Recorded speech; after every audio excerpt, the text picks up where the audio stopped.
Flip My Florida Yard is brought to you by the Florida Department of Environmental Protection. Protecting Florida's environment starts with you. What you do in your yard can have an impact on the health of our environment and water resources. Hello, my name is Chad Crawford and welcome to Flip My Florida Yard, the show that helps homeowners transform their yards into beautiful Florida-friendly landscapes. On this episode, we're down in Boynton Beach, giving two teachers a lesson on Florida-friendly landscaping. We just want to learn and be the students. We'll show you ways to manage pests responsibly. So it looks like you have a whitefly infestation here. Then we unravel an irrigation technique that saves water. So how much water comes out of these holes? Approximately 1 gallon per hour. Then it's up to Tallahassee, where a young couple takes on a front yard flip. Just want to be able to sit outside, see some birds, see some butterflies, and just enjoy our space. We'll show you how to make your very own pathway. How's it looking, Brett? Looking good. Then we'll plant colorful Florida-friendly plants for a beautiful reveal. I can't believe it's real. Is this our garden? This is our garden. All this and more on Flip My Florida Yard.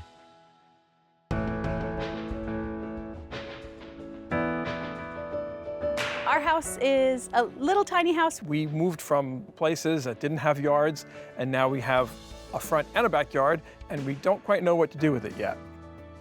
Our front yard is kind of embarrassing. It basically has no plants except for ones that don't belong here. It's all weeds here. Our daughter lives with us, and she goes to school at different times that we go to work. And so we were having to every morning move a car out of the way. We created that gravel parking spot to make it easier on everyone. We want our front yard to be functional and have a parking spot, but we want the plants back. We want to attract birds and pollinators and be able to open our door and see something beautiful. When I was a firefighter in New York 35 years ago, I was injured in the line of duty, which resulted in the loss of my right foot below my knee. I learned very quickly that I couldn't let that stop me or slow me down. My wife and I, we enjoy biking, kayaking, going to the beach. You have to keep going. And one of those things that I wanted to keep going for was taking care of the place I live in.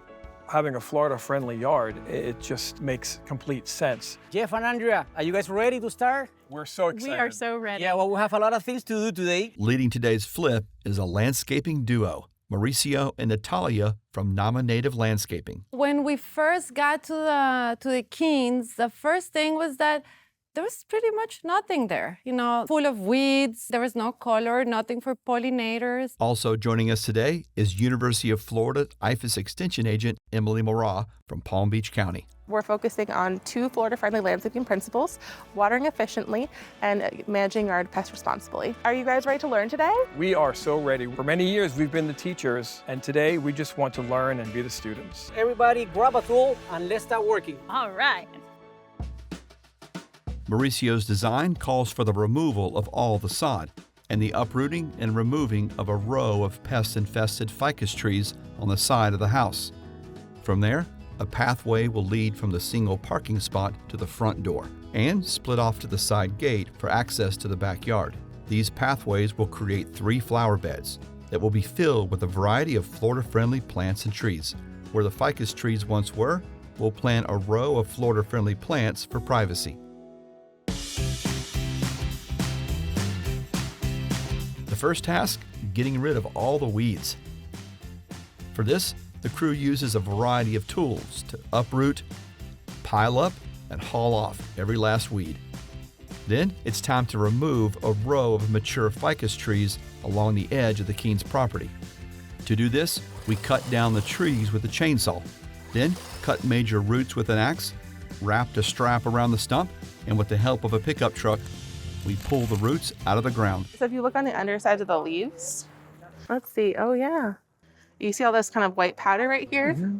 Extension Agent Emily Mora shows Jeff why it was necessary to remove the ficus trees. Oh, do you see all those little white flies? They're all over the You place. see all those? You have a whitefly infestation here. I saw things flying around. I didn't know what they were. Yeah, and you see how you've lost a lot of privacy. The hedge is really thinned out. Is that because of them? Yeah, so that's the ficus whitefly. It's a really common issue in South Florida with our ficus hedges. We're actually going to go ahead and remove this entire hedge right here. That sounds great. And we're going to replace it with some Florida-friendly plants. They'll be really happy in this area. That's great. There are a lot of misconceptions when it comes to pests in a landscape. Most people think any insect is a pest, which is is simply not true. We have certainly a lot more beneficial insects out there than pests. Beneficial insects are those that are pollinating our food crops, that are pollinating our other landscape plants. Florida-friendly landscaping principle number 6 is manage yard pests responsibly. This principle is about using as few chemicals as possible to manage the pests in our landscape. This reduces environmental impact and prevents harm to beneficial insects. The first step is to identify the pest by scouting. Scouting is when you go out in your landscape, you take a look at your plants, see if they're looking okay and healthy. You're checking the undersides of leaves if you see some discoloration, so you can find a solution before it gets out of hand. If the pests have affected only a small area, you can simply cut off the damaged limb or leaves. If the problem is more widespread, use natural ingredients like oils and soaps, which are less harmful to the environment. If you must use a pesticide, always follow the label and use the least toxic products to spot treat the area. I definitely do not want pests in my new landscape, so I will be scouting for sure.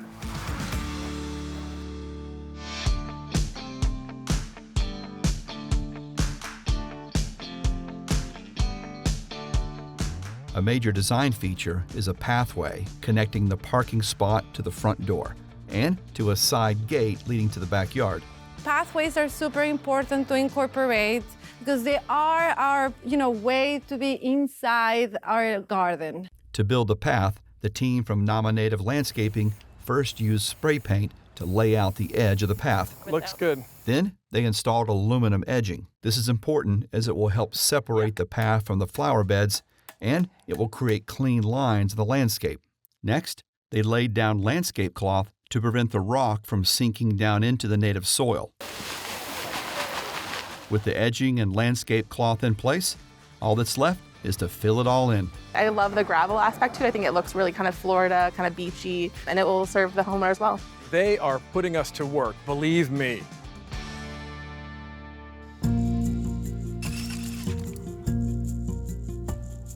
Mauricio and Jeff will be installing a DIY irrigation system. So we're going to start this irrigation system in about 1 hour. Wow. This system is really good because the water that comes through these holes comes very slowly and goes straight into the ground. So how much water comes out of these holes? Approximately 1 gallon per hour, and they are separated 18 inches apart. So it's roughly the distance that you're going to have like one plant away from the other. The Keen's drip tube irrigation system will be used to establish their new landscaping, which could take anywhere from 2 to 6 months. Once their plants are established, the drip tube system can be turned off and only used during drought periods. Florida-friendly landscaping principle number 2 is water efficiently, and this system is going to do just that. It's a digital timer that we're going to connect to a spigot. From there, we're going to run the water through the plant beds with this black hose, and from the black hose, we're going to connect it to the meter tubing. When we drive down the road and we see irrigation systems spraying water over sidewalks and driveways, it just doesn't make any sense. This system that Mauricio has showed us is really going to conserve water. And that, of course, is important to my wife and I.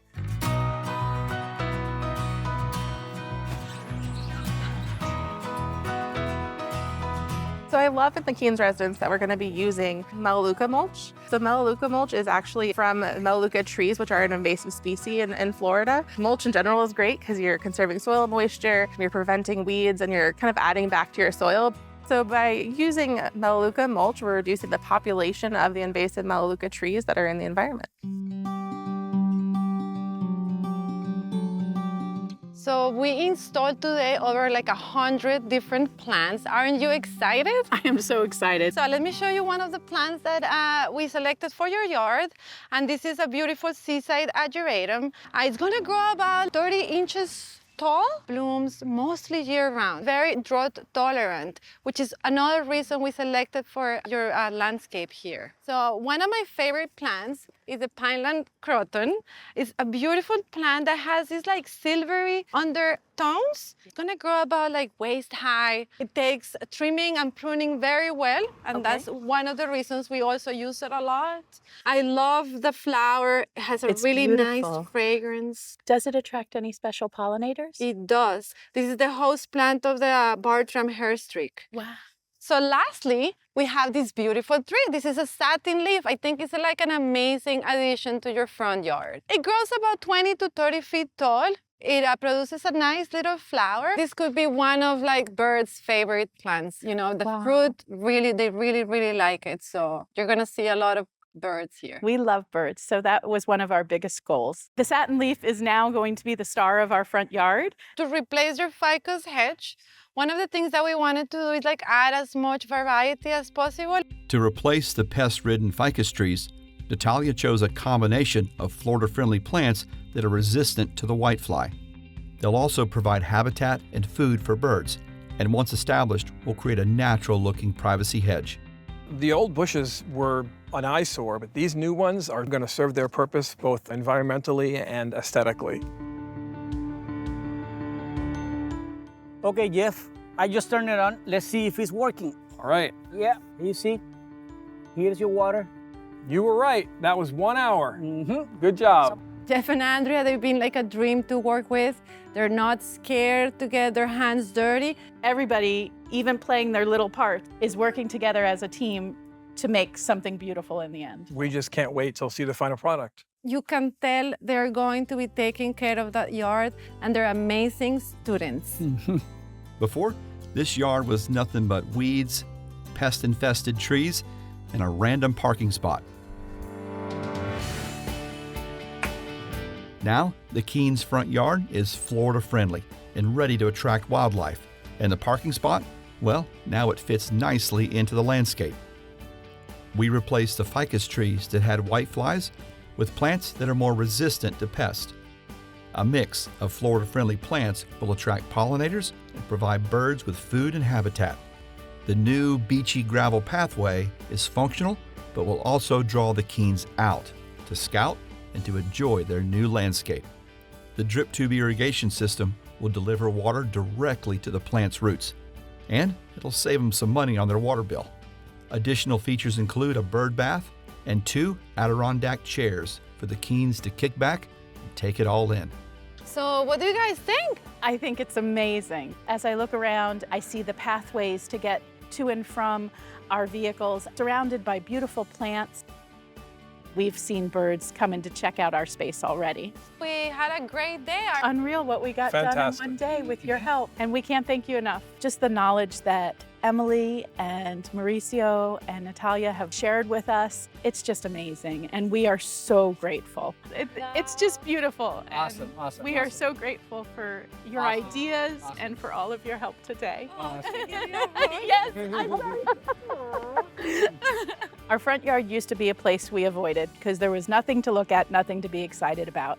Now I envision us looking out at all the beautiful plants and watching nature happen right here in our front yard. It came together just so well. We can't wait to see what the future holds. We flipped our Florida yard!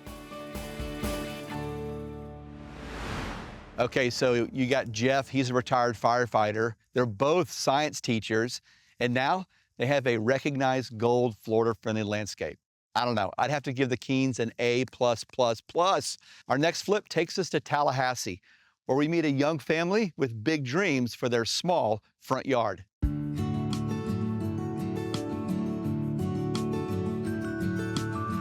We are the Kickoff family! Oh, that was sad. We're in a beautiful neighborhood, Indian Head Acres, one of the oldest neighborhoods in Tallahassee. We love it here. This is the first thing you look at when you pull in the driveway. We got to do something about it. I mean, anything's better than this right now. So we have our little island right in the middle of our driveway, and it's just really bland. It's kind of an eyesore, I always say, because there's nothing happening in it. I always wanted to do something with it, never really had a plan. When I'm walking in the mailbox in the morning, I've always wanted to have a nice little pathway so that when I'm walking, it's not just through my dewy grass. It'd be nice to just have some more action out there. Just want to be able to sit outside, see some birds, see some butterflies, and just enjoy our space. Morning, everyone. Morning. We've got an exciting day planned for you. Our designer for Sarah and Michael's flip is landscape architect Brett Hammond. When I first met with Sarah and Michael, they really wanted a usable space in their front yard. Brett has designed an amazing landscape. For insight on Florida-friendly landscaping is the program's assistant director, Tom Wickman. We're focusing on lots of the 9 Florida-friendly landscaping principles. There's right plant, right place, utilization of mulch, but we're really focusing on attracting wildlife. This center area will be a destination. I'm just excited to work with you today. It's going to be an amazing day. I can't wait to get it started. Let's grab the tools and do it. Let's do it. We're excited to see what Brett has planned out for us. I definitely trust him in his process. First up, we'll need to trim the 2 large palm trees near the road. Then we'll be removing all of the sod. Once that's done, cement stepping stones will make a decorative pathway winding its way towards the mailbox. This will divide the space, creating 2 large flower beds. Each flower bed will be filled with a variety of Florida-friendly plants. Additional design features will include a seating area with a bench and a variety of ceramic pots.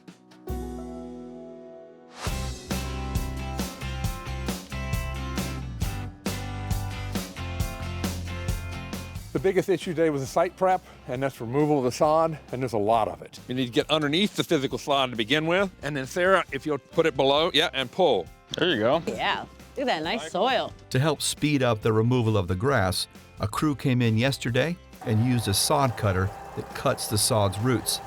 This will make it easier for Sarah and Michael to remove the sod. Homeowners digging up sod, getting their hands dirty doing it. This was a lot of work. I can't believe we moved all that sod. Yeah, that was a lot. I don't need to do that again.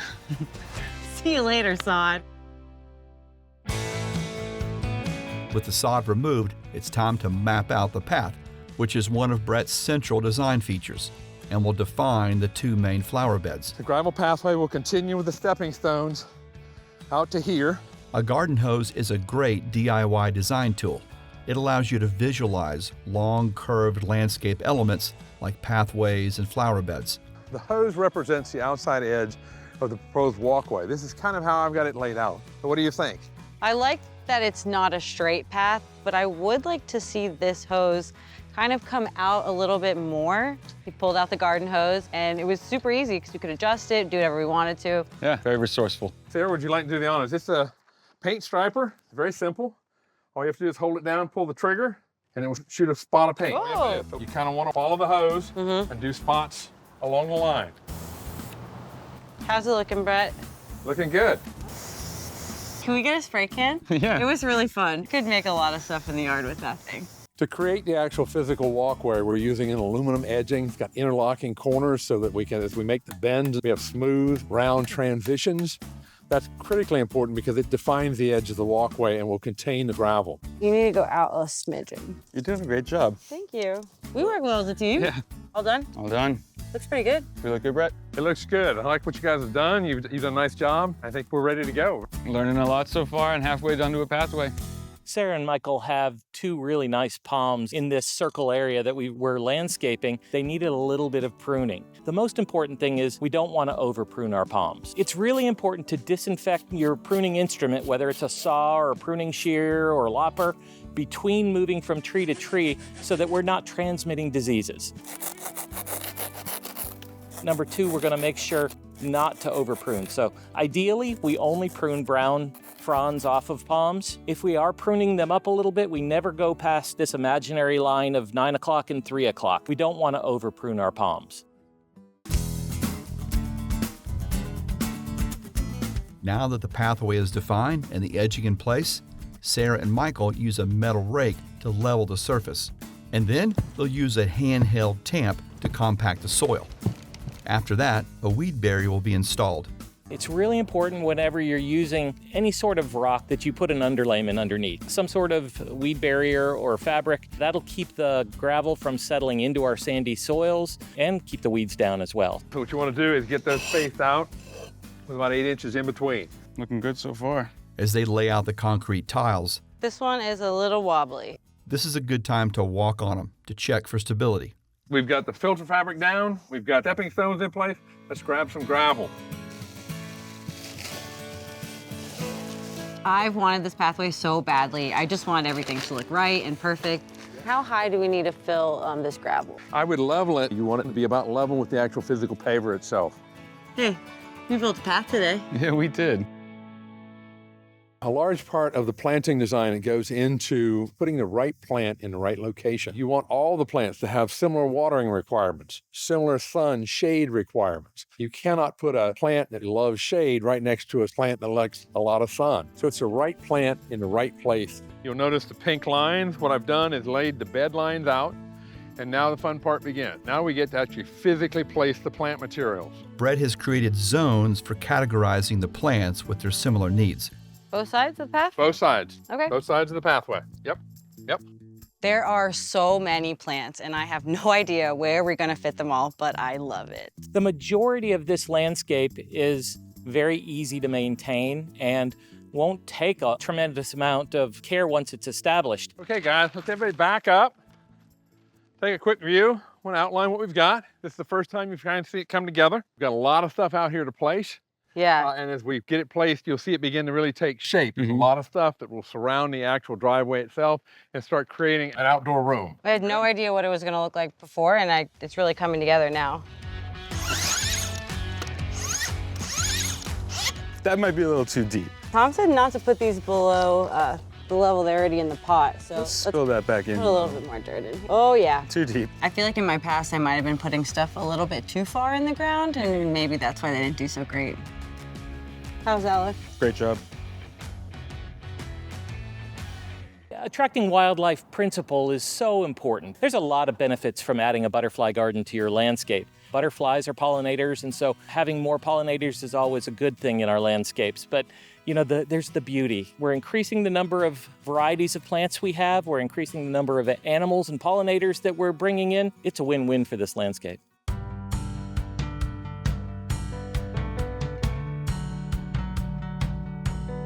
Hey Sarah, I want to show you some of the plants that are going to be going into your beautiful new garden. Can't wait. Let's start first with talking about this one. Do you know plumbago? I do. I grew up with it in Fort Lauderdale. My mother would have it in her garden as well. You know, you don't see a whole lot of plants that have truly blue flowers like this, and that's going to pop and really look good. Now, sometimes this one may get damaged a little bit here in North Florida in the wintertime, but it comes back so fast, you really don't care. Perfect. And it tolerates pruning and got beautiful flowers that will attract butterflies as well as other pollinators. This is really nice. I'm happy to have it part of the garden. Super. Do you know this one? I have no idea. I have seen it before, but I do not know what it is, and I'm excited to find out. Yeah, these are becoming real popular. You see them in garden centers a lot. This is cordyline red star, and it will eventually get 3 to 5 feet, but it takes time. It's there for that beautiful color. This is gonna go in a container, and we're gonna have it underplanted with sweet alyssum, so it's gonna look really nice. It'll do really well in the sun. It gets its best color when it gets sun, full sun, or at least half a day's sun. That's perfect for our yard. We have full sun all day. And how about this guy? What do you think of this guy? Gorgeous. She caught my eye. As soon as I saw her, I was like, variegated lemon, let's go. Stands out. I know, she's so pretty. It's also here because it's a host plant for the giant swallowtail. When you have butterfly gardens like what we're doing here, you need pollinator plants. So you need those that are going to be flowers for the adult butterflies to come and attract. But you also need the host plants if you want the butterflies to stick around and get all the life cycles. Very cool. Sarah and Michael are putting these herbs into containers for a few reasons. Number one, it allows them to move them around and put them where they're going to look their best and where they're going to do their best. We want good sunny location. They're also allowing to have the full control of the soils. And the last is it brings them up a little bit so it's a little easier to maintain.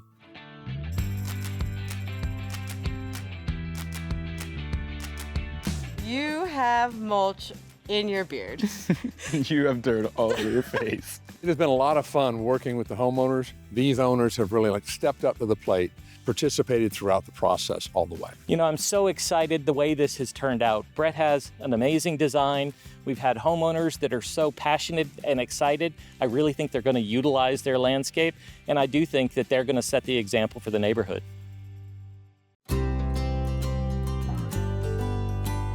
I mean, after all that, my hands are still pretty clean. That's nothing on what I've got. Oh, yeah, you did a lot of work today, I can tell.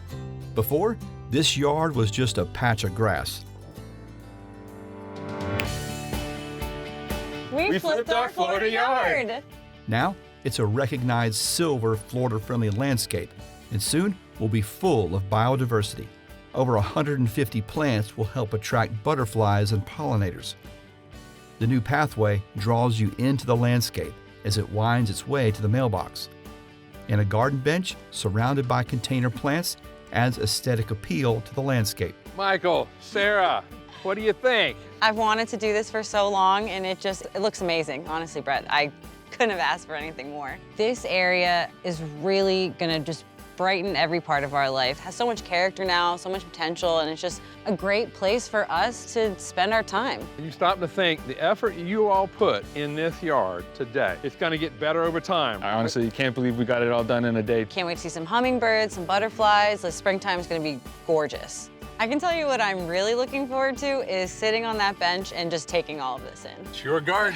Have at it. Your bench. Enjoy. This looks amazing. I love this. Looking at all of this, I can't believe it's real. Is this our garden? This is our garden. Oh. We flipped our Florida yard. The Florida Friendly Landscaping Program follows simple principles anybody can do to help Florida's environment. But it's also about connecting us to the land, to something bigger than ourselves. Well, that's our show. Remember, everybody doing a little? Well, that's a whole lot. Here we are in beautiful Boynton Beach at what used to be the worst yard in the neighborhood. This flip really inspired me. We're working on our backyard flip with everything we learned. Here's our yard. Look how cute she still is. You can tell stuff has absolutely just taken off. We've been taking good care of her. Thank you so much.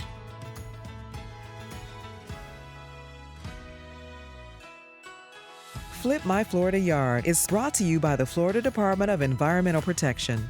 Protecting Florida's environment starts with you. What you do in your yard can have an impact on the health of our environment and water resources.